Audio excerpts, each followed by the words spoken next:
Tout bascule après 20 000 $. C'est contre-intuitif, presque insultant, mais vrai selon le contenu que tu viens de fournir. La frontière entre rester financièrement coincé toute une vie et commencer à bâtir une vraie liberté n'a presque rien à voir avec ton salaire. Elle se situe autour d'un seuil que presque personne n'atteint jamais.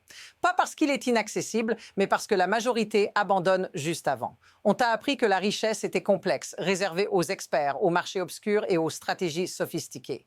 Pourtant, ici, l'affirmation est claire. La richesse est de l'arithmétique. Et cette arithmétique change de comportement une fois que tu dépasses un certain point. Avant ce seuil, chaque effort semble inutile. Après, les règles commencent à se plier en ta faveur. Si tu gagnes un revenu ordinaire, si tu comptes chaque dépense, si tu te demandes si l'indépendance financière est même possible pour quelqu'un comme toi, ce message te concerne directement. Le texte parle de débuts modestes, de tout perdre dans un divorce, de factures médicales payées sans assurance, de se relever chaque matin sans option de secours. Pas pour susciter la pitié, mais pour établir une vérité dérangeante. Parce que voici la partie que presque personne ne dit à voix haute. La plupart des gens échouent, non pas parce que l'objectif est trop élevé, mais parce que la première phase est volontairement décourageante. Et c'est précisément là que l'histoire bascule. La question n'est donc pas de savoir si c'est possible. La vraie question est, qu'est-ce qui change exactement après 20 000 $ et pourquoi presque tout le monde sabote ce moment? Voici où le cadre réel apparaît et il est beaucoup plus inconfortable que ce que la plupart des gens veulent admettre. L'événement central n'est pas gagner plus, ni trouver le bon investissement, ni même être discipliné pendant toute une vie. Le point clé, selon le contenu que tu as fourni, c'est cette phase initiale où l'effort est maximal et le résultat presque invisible. Une période où tu économises quelques centaines par mois, où l'argent s'accumule lentement, presque de manière insultante, pendant que le monde autour de toi semble avancer plus vite. Le texte décrit très précisément ce moment. Tu mets de côté 400 $ par mois. À la fin de l'année, après 12 mois de sacrifice, tu te retrouves avec environ 5 000 $. Pas une fortune, pas un tournant spectaculaire, juste un chiffre qui, visuellement, ne raconte aucune histoire excitante. Et c'est là que la majorité des gens tirent à la mauvaise conclusion. Ils regardent ce montant et pensent en ligne droite. Ils se disent que si 5 000 $ prennent un an, alors 100 000 en prendront 20. Et cette pensée, selon le texte, est exactement ce qui maintient les gens pauvres, plus sûrement que n'importe quel système économique. Mais observe bien ce qui se passe ici. Ce n'est pas un échec financier, c'est une erreur de lecture. Ce que la plupart des gens voient comme une stagnation est en réalité le bas d'une courbe exponentielle. Une courbe qui paraît plate au début, non pas parce que rien ne se passe, mais parce que tout est en train de se préparer. Et c'est précisément à cet endroit que l'abandon devient rationnel et fatal. Voici le détail que presque personne ne remarque. Le système est conçu pour te donner l'impression que ton effort ne sert à rien, juste assez longtemps pour que tu lâches prise. C'est là que l'histoire cesse d'être individuelle et devient un schéma collectif. Pas un accident isolé, mais un modèle répété encore et encore. Des gens disciplinés, patients pendant un temps, qui quittent la course exactement au moment où la dynamique allait changer. Alors pose-toi cette question parce qu'elle renverse tout le raisonnement. Et si le problème n'était pas que la richesse prend trop de temps, mais que la plupart des gens quittent la trajectoire juste avant que le calcul commence à jouer en leur faveur, voici l'affirmation centrale et elle est dérangeante parce qu'elle est soutenue par des chiffres simples. Ce n'est pas le manque d'argent qui empêche les gens d'avancer. C'est le fait que tant que le capital est trop faible, les retours sont invisibles. Le texte donne un exemple précis. Avec 1 000 $ investis, un rendement de 10 % produit 100 $ par an. Autant dire rien. Psychologiquement, c'est insignifiant. Tu ne le ressens pas. Tu ne le respectes pas. Tu l'ignores. Mais maintenant, regarde ce qui se passe au même taux, sans changer d'effort, sans devenir plus intelligent, sans travailler plus dur. À 20 000 $, ces mêmes 10 % produisent 2 000 $ par an. Et là, quelque chose change. Ce n'est toujours pas une fortune, mais pour la première fois, l'argent commence à produire un résultat que ton cerveau peut voir, mesurer et reconnaître comme réel. Notice ce qui est absent ici. Il n'y a aucune promesse de coût rapide, Aucun produit miracle, aucun hack, juste une mécanique froide. À 50 000 $, le rendement atteint 5 000. À 100 000, 10 000. Et selon le texte, c'est exactement à ce moment-là que le basculement se produit. Ton argent commence à contribuer autant que toi, puis davantage. C'est ici que l'histoire se retourne, parce que jusque-là, tu fais tout le travail pendant que ton argent ne fait presque rien. Et la plupart des gens abandonnent précisément à cette étape, convaincus que le rythme ne changera jamais. Ils regardent le présent et projettent l'avenir de manière linéaire. Mais le système ne fonctionne pas en ligne droite, il fonctionne en courbe. Et la vraie question devient alors beaucoup plus inconfortable. Si cette mécanique est aussi prévisible, aussi répétable, pourquoi presque personne n'atteint ce point de bascule? À ce stade, le texte montre comment cette mécanique devient dangereusement normale. Parce que ce que tu vis n'est pas une anomalie personnelle, c'est un schéma répété. Les premières années sont lentes, ingrates, presque humiliantes. Tu économises, tu renonces, et pendant ce temps-là, autour de toi, les autres semblent avancer plus vite. Ils achètent des voitures, ils partent en vacances, ils vivent mieux, au moins en apparence. Et c'est là que l'escalade commence. Pas financièrement, mais mentalement. Le texte décrit ce moment précis où quelque chose se fissure. Tu fais tout bien, mais tu te sens stupide. Tu regardes ton compte après 1 an d'effort. Tu vois 5 000 $ et tu compares ça à ce que les autres affichent. C'est ici que la normalisation se produit. Dépenser devient normal. S'endetter devient normal. Abandonner devient rationnel. Mais voici le détail qui change tout. Ce que tu vois chez les autres n'est pas leur réalité financière. Le texte insiste là-dessus plus tard, mais la graine est déjà plantée ici. Le système social te pousse à juger ton progrès à partir d'images, pas de bilan. Et cette pression agit exactement au moment où la courbe est encore plate. C'est ainsi que l'anormal devient banal. Vivre sans épargne devient comme tout le monde. Être à une réparation de voiture du désastre devient standard. Ne jamais atteindre le point où l'argent commence à travailler devient la norme collective. Et plus cette norme s'installe, plus quitter la trajectoire semble logique. Maintenant, observe bien cette inversion. Ce n'est pas que la stratégie échoue, c'est que la société récompense visuellement ceux qui n'ont aucune marge de sécurité, pendant qu'elle rend invisibles ceux qui construisent lentement. Et c'est précisément cette inversion qui pousse les gens à abandonner juste avant que la dynamique mathématique ne se retourne. C'est ici que l'histoire commence à devenir inconfortable, parce que si ce modèle se répète aussi souvent, alors l'échec n'est pas accidentel, il est structurel. Et la suite du texte va montrer ce qui détruit définitivement ceux qui étaient pourtant sur la bonne trajectoire. Voici le moment où le texte devient beaucoup plus brutal, parce qu'il identifie ce qui sabote même ceux qui avaient bien commencé.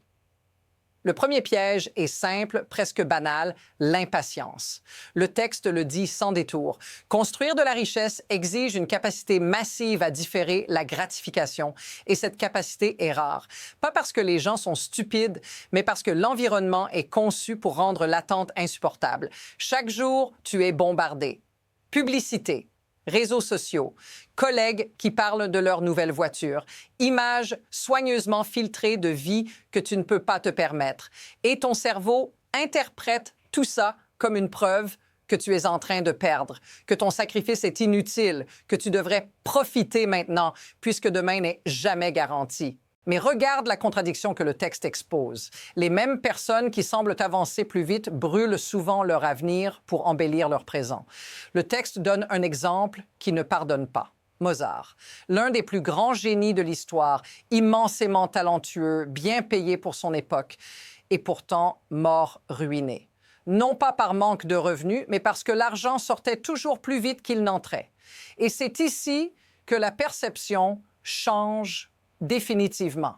Si quelqu'un comme Mozart n'a pas pu échapper à cette mécanique, qu'est-ce qui te fait croire que toi, avec un revenu ordinaire, tu peux t'en sortir sans discipline? Le texte est clair. Le niveau de revenu n'a presque rien à voir avec la construction de richesse. Des hauts revenus font faillite tous les jours et des revenus modestes bâtissent des fortunes, lentement, silencieusement. Notice ce qui n'est toujours pas mentionné. Aucun marché particulier, aucun produit financier sophistiqué, aucun timing parfait, juste une vérité froide. Dépenser ce que tu gagnes garantit l'échec. Peu importe combien tu gagnes. Et cette vérité, une fois comprise, rend certaines décisions impossibles à ignorer.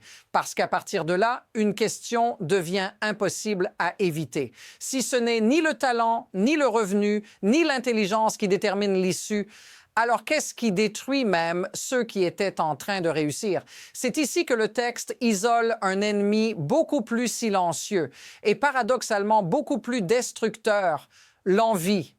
Pas la cupidité, pas la paresse, l'envie. Le texte est catégorique. L'envie ne détruit pas les gens sans plan. Ceux-là échouent de toute façon. L'envie s'attaque presque exclusivement à ceux qui faisaient tout correctement. Tu as un plan, tu épargnes, tu progresses lentement, mais sûrement, et puis tu regardes à côté. Quelqu'un d'autre semble aller plus vite, plus riche, plus visible, et soudain, ton plan, pourtant solide, te paraît insuffisant. C'est à ce moment précis que les décisions stupides commencent. Prendre des risques pour rattraper. Dépenser pour prouver que tu ne restes pas derrière. Saboter des années d'efforts pour une illusion de statut. Le texte donne des exemples simples, mais dévastateurs. Le voisin avec la nouvelle voiture peut être à 18 % d'intérêt. Le collègue dans la grande maison peut être à un licenciement de la saisie. L'ami qui réussit avec des investissements spéculatifs peut être à quelques semaines de tout perdre. Mais tu ne vois pas ça. Personne ne montre ses relevés bancaires. L'envie ne voit que la surface. Et la surface est conçue pour tromper. Voici la phrase qui retourne le couteau. Quelqu'un sera toujours en train de devenir riche plus vite que toi. Toujours. Et ce n'est pas une injustice. Le vrai désastre, c'est de laisser ce fait détruire ton propre progrès, parce que l'envie n'offre aucun plaisir, aucun bénéfice, aucune récompense. Elle te rend misérable, te pousse à de mauvaises décisions et te vole la satisfaction de ton propre chemin. Et c'est là que le texte fait une observation presque cruelle. Tous les autres vices offrent au moins un plaisir temporaire. L'envie n'offre que de la souffrance. Et tu te l'infliges toi-même. Une fois que cette idée s'installe, quelque chose se libère. Tu cesses de mesurer ta vie à l'aune des autres. Tu commences à la mesurer à ton plan. Mais attention, le texte avertit que même après avoir vaincu l'envie, un autre piège attend, plus insidieux encore. Et c'est souvent lui qui achève ceux qui pensaient avoir compris. Voici le piège final, et il est plus dangereux que l'envie parce qu'il se déguise en justification morale. Le texte l'appelle sans détour l'auto-apitoiement. C'est le moment où tu commences à te raconter une histoire sur pourquoi toi, c'est différent, pourquoi ton point de départ était trop bas, pourquoi le système est contre toi, pourquoi tu mérites une exception. Le texte est brutal ici. L'auto-apitoiement ne répare rien. Jamais. Même dans les situations les plus tragiques, il ne rend pas plus fort, il rend passif. Et la passivité est exactement l'opposé de ce que demande la construction de richesse. Dès que tu entres dans ce mode, tu cesses d'agir au moment précis où l'action est nécessaire. C'est là qu'apparaît l'outil mental le plus puissant du texte, et presque personne ne l'utilise. L'inversion, au lieu de te demander comment devenir riche, pose la question inverse. Qu'est-ce qui garantit de rester pauvre pour toujours? Et la réponse, une fois formulée, est presque embarrassante de simplicité. Dépenser plus que ce que tu gagnes, ne rien épargner, s'endetter à taux élevés, être peu fiable, arriver en retard, ne pas tenir parole, ne jamais finir ce que tu commences. Observe ce renversement. Il n'est pas nécessaire d'être brillant pour éviter ces pièges. Il suffit de ne pas être idiot de façon répétée. Le texte le dit presque avec ironie. L'avantage à long terme vient bien plus du fait d'être constamment pas stupide que d'essayer d'être exceptionnellement intelligent. Et c'est exactement là que la plupart des gens échouent. Parce que ces comportements destructeurs sont normalisés. La dette est normalisée. L'indiscipline est excusée. Le manque de fiabilité est toléré.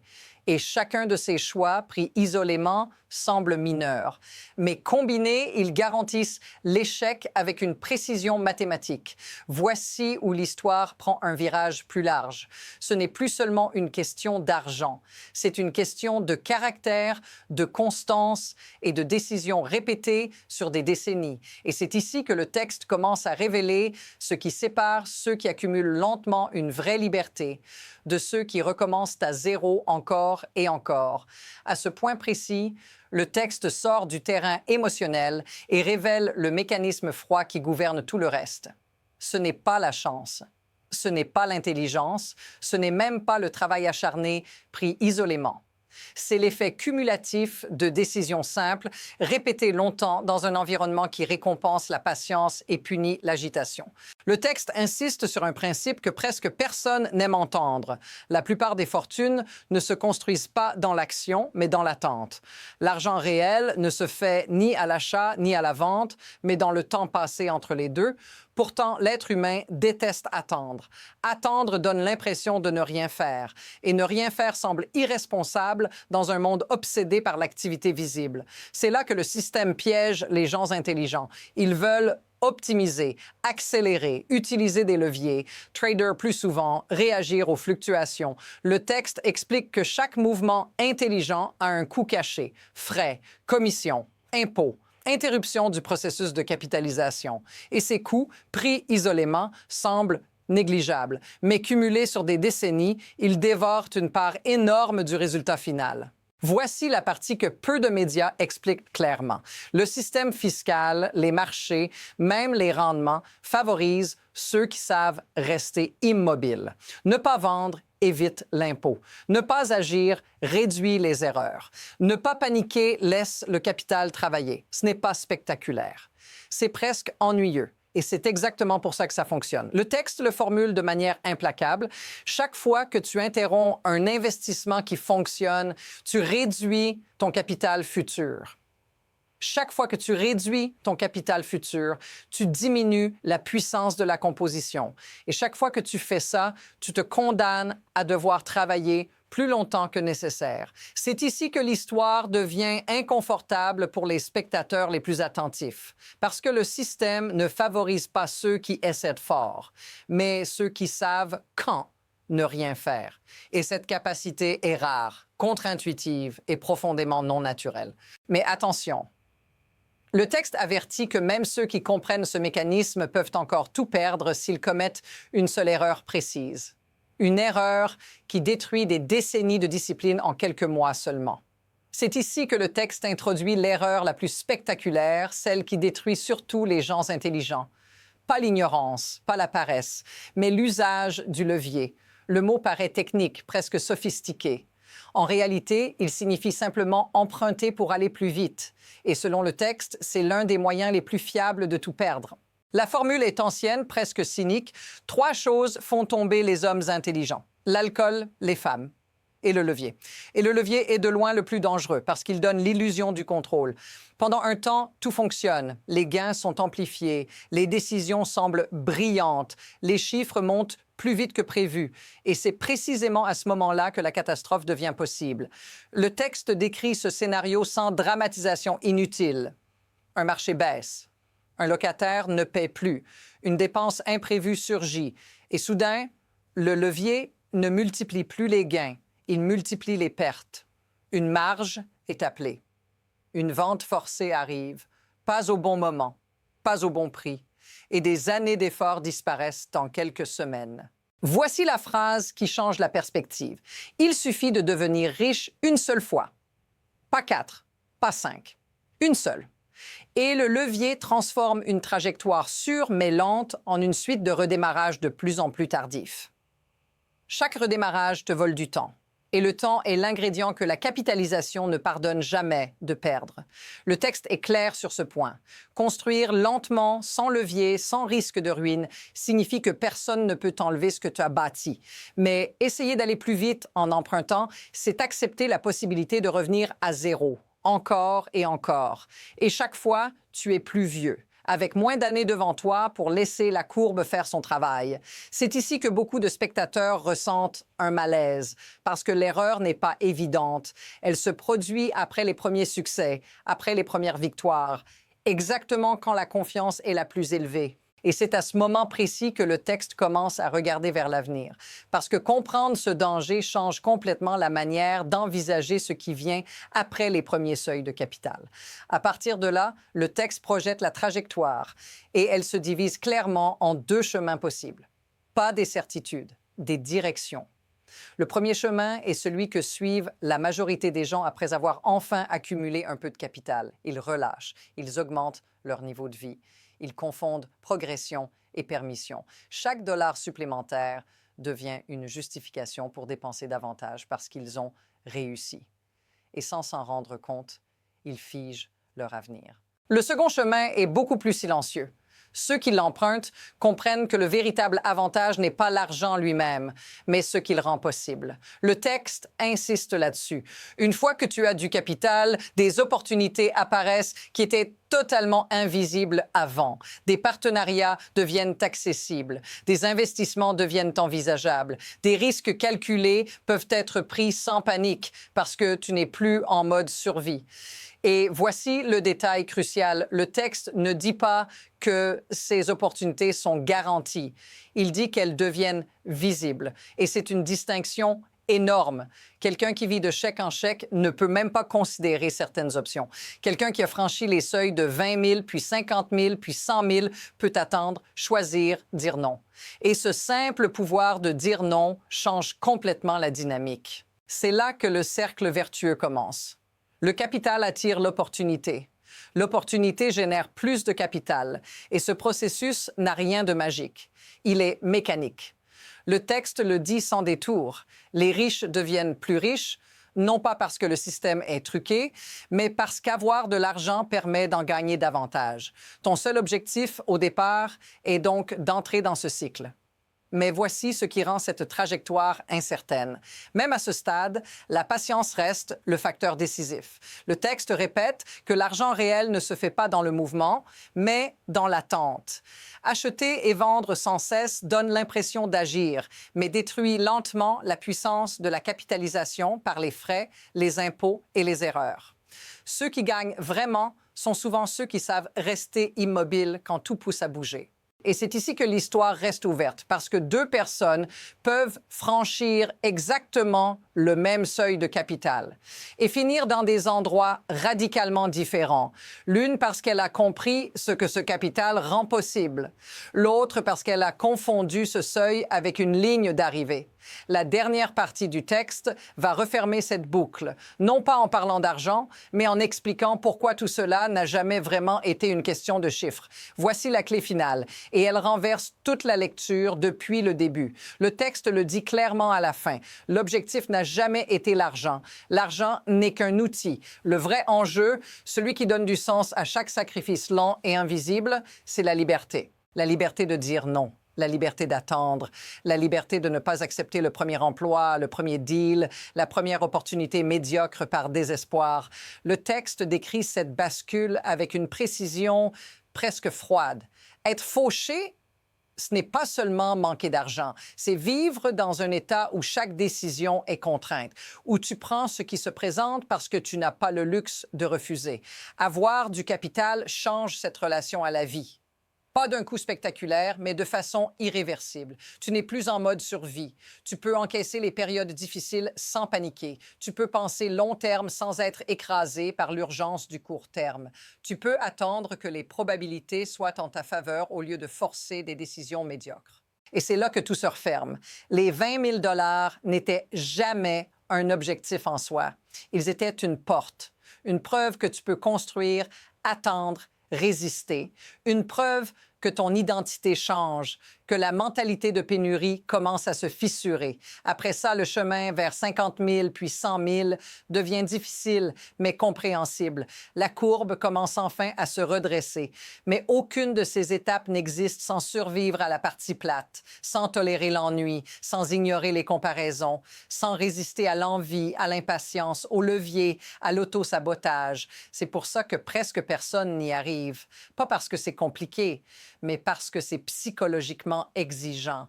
Et c'est là que la question finale te revient, maintenant que tu vois le tableau en entier.